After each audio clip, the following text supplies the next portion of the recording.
రక్తదాన అవసరాలు తెలుసుకుందామా, రక్తం దానమిచ్చి తోటి వారి నాదుకుందామా.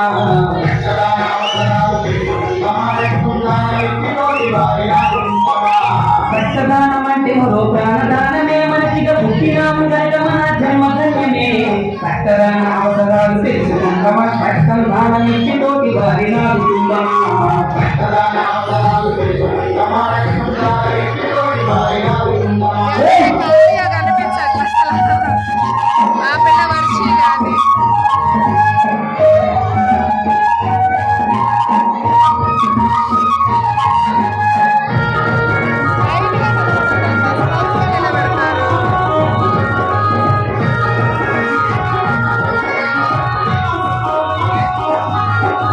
పదహారు నిండకుండా పెళ్లి చేసినాం, ఎడవైన దాటకుండా తల్లిగా చూసాం.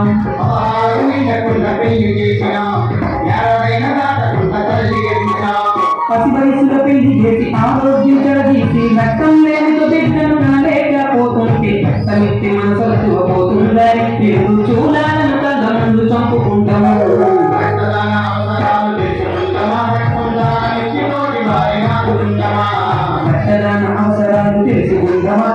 దానమిచ్చి తోటి వారి నాదుకుందామా.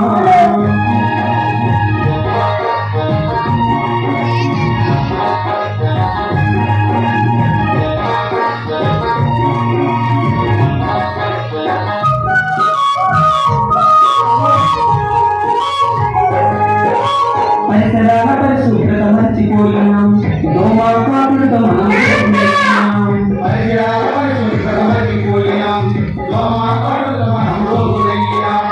ఇంటి చెత్త నీటి వేసి దోమలకే పురుడు పోసి డింగి వ్యాధి సోకి మనం ఆసుపత్రి పాలైతే పేషెంట్కి ప్లేట్ ఎక్కించాలంటారు, అది లేకపోతే మన బంధువు బతకడంటారు.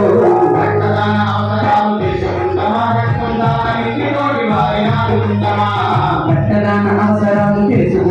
రక్తం దానమిచ్చి తోటి వారి నాదుకుందామా.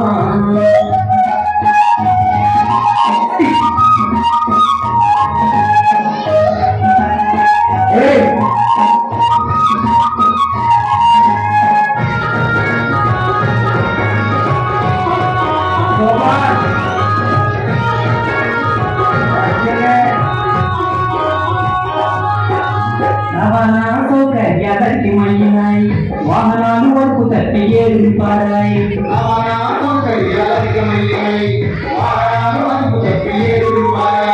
బైక్ వరకు తప్పిన ఏ వ్యాధి నీకు సోకిన 108 మెక్కి ఆసుపత్రి చేరుకుంటే ఖచ్చితంగా రక్తం ఎక్కించాలంటారు, రక్తం లేకపోతే గండం గట్టెక్కలంటారు.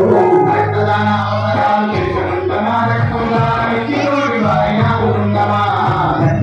అవసరాలు రక్తం దానమిచ్చి తోటి వారి నాదుకుందామా.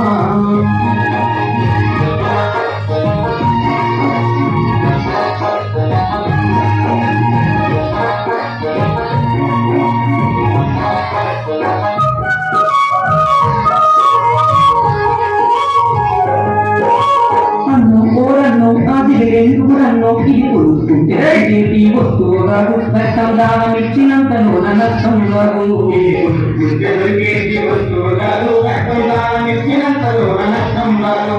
కుదురుగా ఆరోగ్యం ఉండి సరిపడగా పడుకుంటే 5 లీటర్ల రక్తం ఉన్నది. మనం దానమిస్తే మరో